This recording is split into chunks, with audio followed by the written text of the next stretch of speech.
내가 샹베리에에 도착한 뒤 1741년에 파리로 출발할 때까지의 8, 9년이란 기간이 여기에서 시작된다. 그 기간 중에 이야기할 사건이라고는 거의 없으리라. 내 생활은 평온했고 또 단순했으니까. 그리고 그러한 평온은 계속되는 고생으로 저해를 받아 흔들리고만 있던 내 성격을 확고한 것으로 만드는 데는 틀림없이 가장 필요한 것이었다. 이 귀중한 기간에 나의 무질서하고 개통 없던 교육이 확고한 것을 갖게 되고 곧 밀어닥칠 폭풍 속에서도 항상 꾸준할 수 있는 사람으로 나를 만들어준 것이다. 그러한 진보는 눈에 띄지 않고 완만해서 기념할 만한 사건도 거의 없지만 그러나 그것을 더듬어 가며 여기 말해 볼 만한 가치는 있다. 처음 얼마 동안은 거의 내 일에 몰두하고 있었다. 직장에 매여 있어 다른 일을 생각할 여유가 없었다. 약간의 여가는 정다운 엄마 곁에서 보냈다. 독서할 여가도 없었으므로 읽고 싶은 기분도 일어나지 않았다.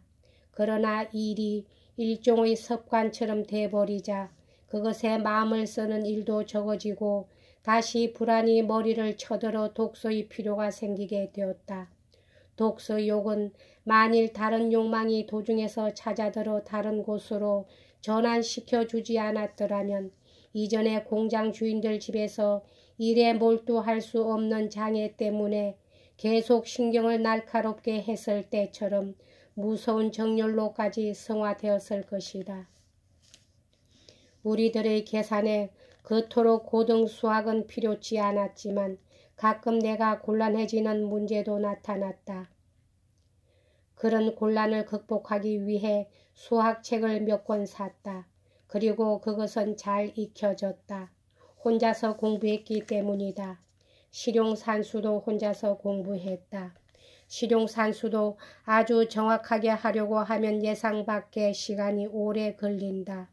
때로는 상당히 긴 계산이 나타나 뛰어난 기사들도 도중에서 얼떨떨하고 마는 것을 보는 경우가 있었다.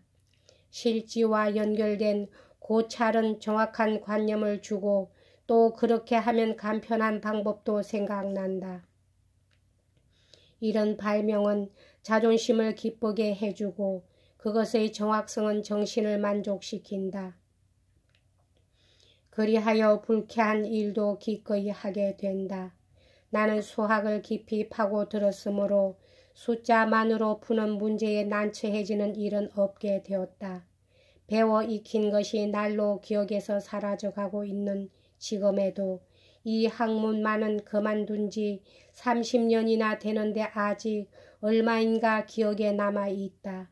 며칠 전 이곳 주인인 다벤포드의 집에 잠깐 갔었는데 거기서 묵으며 아이들의 산수 공부에 끌려들어 다시 없이 까다로운 계산도 틀리지 않게 해냈을 때는 말할 수 없이 기뻤다. 숫자를 버려놓으며 내가 아직도 샹베리의 행복한 시절에 사는 것 같은 기분이 들었다. 나도 모르는 사이에 먼 옛날로 되돌아가 있은 것이다. 기사들의 청량 지도에 색칠을 함으로써 나는 다시 그림의 취미를 되찾고 있었다.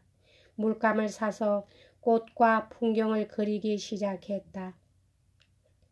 아주 빠져버린 데 비해서 이런 예술의 재능이 없었던 것이 안타까운 일이다. 연필이나 화필만 있으면 몇 달이고 밖에 나가지 않고 지낼 것 같았다. 너무 열중했으므로 전부를 빼앗기고 말았다. 무엇이고 취미에 빠져버리면 늘 이 꼴이었다. 자꾸만 파고들었다. 무서운 정열로 변했다. 그렇게 되면 벌써 자신이 파고든 즐거움 외에는 어느 것도 눈에 보이지 않는다. 나이가 들어도 이 나쁜 버릇은 고쳐지지 않았다. 줄어들지도 않았다. 이것을 쓰고 있는 지금도 늙은 주제에 전혀 상관도 없는 무익한 다른 연구인 식물학에 도취되어 있다.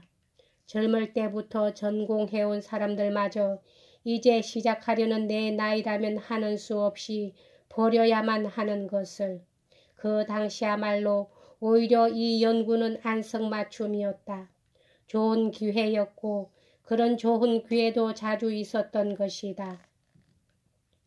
이상한 식물들을 듬뿍 가지고 돌아와서 만족해하는 아내의 눈빛을 보고는 같이 채집하러 가려고 했던 일도 두세 번은 있었다. 그럴 때 한 번이라도 나가기만 했더라면 그것에 중독이 되어 지금쯤 유수한 식물학자가 되었을지도 모른다. 틀림없이 그랬을 거라는 생각마저 든다. 왜냐하면 식물 연구만큼 내 타고난 취미에 잘 맞는 것은 없었고 최근 10년 동안의 전원 생활은 쉴 새 없는 식물 채집에 원래부터 목적도 진보도 없지만 지나지 않기 때문이다. 그러나 그 당시는 식물학에 대해 아무런 개념도 없었고 오히려 일종의 경멸감과 혐오감까지 갖고 있었다. 그런 것은 약재사나 하는 학문 정도로 생각하고 있은 것이었다. 엄마는 식물을 좋아는 했어도 다른 용도로도 사용하지 않았고 필요한 식물만을 찾아 그녀의 약재로 사용했다.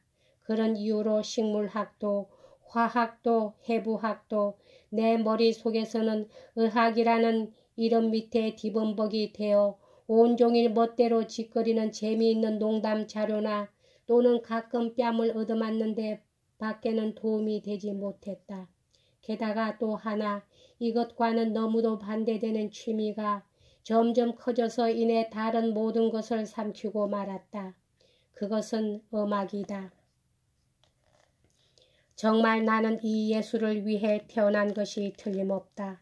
어릴 때부터 좋아하기 시작해서 모든 경우를 통해 이것만은 계속 사랑해 왔으니까 이상한 것은 그것을 위해 태어났다고 할 수 있는 정도의 예술임에도 불구하고 배우는데 얼마나 힘이 들었는지 모르며 그리고 무척 진보가 늦은 것으로 평생을 바친 수업을 한 후에도 끝내 악보를 탁 펼치고 금방 정확하게 노래 부르게끔은 못된 것이다. 그 당시 음악 연구를 특히 즐겁게 해준 것은 그것이 엄마와 함께 할 수 있다는 것이었다. 더구나 취미가 서로 다르기 때문에 음악만이 두 사람을 어울리게 해주었다. 그것을 나는 또 즐겨 이용한 것이다. 엄마도 싫다고는 안 하였다. 나는 그 무렵 대체로 엄마와 같은 수준이었다. 2번이나 3번의 연습으로 우리는 곡을 부를 수 있었다. 때로는 엄마가 약을 다리는 아궁이 앞에서 바빠하는 것을 보고 내가 말한다. 엄마, 여기 아주 근사한 2부 합창곡이 있는데 이걸 부르다가는 엄마 약이 다 졸아도 모를 거야. 어쩌면 정말 하고 그녀는 말한다. 그렇지만 다 졸아버리면 내 탓이니까 내게 먹이지 뭐. 옥신각신하면서 나는 엄마를 클라버생이 있는 곳으로 끌고 간다. 거기서 둘이 다 열중되어 자신을 잊고 만다.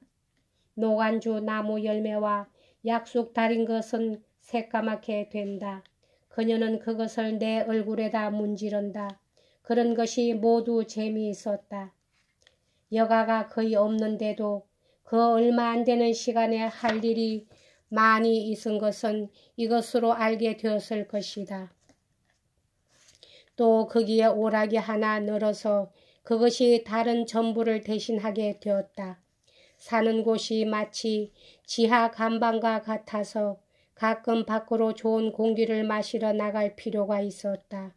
아내가 엄마에게 권해서 교회에 나무라도 심을 정원을 위한 땅 몇 평을 빌렸다. 이 뜰에는 약간 멋이 있는 시골집이 붙어 있었으므로 그 구조에 따라 필요한 만큼의 방을 꾸몄다. 침대도 놓았다. 우리들은 자주 거리로 점심을 먹으러 갔고 나는 가끔 거기서 자는 일도 있었다. 이 작은 은신처는 부지중 내 마음에 들어 몇 권의 책과 판화 같은 것을 들여왔다. 틈을 내어 이리로 와서 방을 꾸며 엄마가 산책 나갔을 때 깜짝 놀라게 해주려고 하였다. 이곳으로 와서 엄마를 골똘히 생각하기 위해 보다 즐겁게 엄마를 생각하기 위해 엄마와 떨어지는 것이다. 이것도 또 내 변덕의 하나이다. 달리 변명도 설명도 하지 않겠다. 전혀 그대로였기 때문에 그대로 말씀드린다. 그것에 대해 생각나는 것은 애인에게 편지를 쓰기 위해 그 애인과 헤어지는 사나이 이야기를 언젠가 룩상부르 부인이 놀려대면서 내게 말한 일이 있었다. 내가 바로 그런 사나이였는지도 모른다고 나는 부인에게 말했지만 가끔 그 사나이와 같은 짓을 했습니다 하고 덧붙여도 좋았던 것이다. 그러나 엄마 옆에 붙어 있을 때에는 보다 사랑하기 위해 멀리 떨어지려는 그런 욕망은 조금도 느낀 일이 없다. 마주 보고 있으면 아주 안심이 되어 나 혼자 있는 것과 별 다름이 없었다. 그런 일은 남자든 여자든 아무리 애착을 가진 사람이라도 엄마 아닌 사람의 옆에서는 결코 일어나지 않았다. 그러나 그녀에게는 자주 사람들이 밀려들 때가 있었다. 더구나 그들이 나와 마음이 맞지 않는 사람들이라 비위가 거슬리고 지루하기 때문에 피난처로 도망와서 귀찮은 녀석들에게 시달릴 염려 없이 마음껏 그녀를 내 것으로 만드는 것이었다. 이리하여 일과 오락과 교양으로 시간을 쪼개서 하루하루 아주 평온한 안식 속에서 지내고 있는 반면에 유럽은 나처럼 평온하지는 못했다. 때마침 프랑스와 독일 황제와의 사이에 선전포고가 있었다. 여기까지 하겠습니다.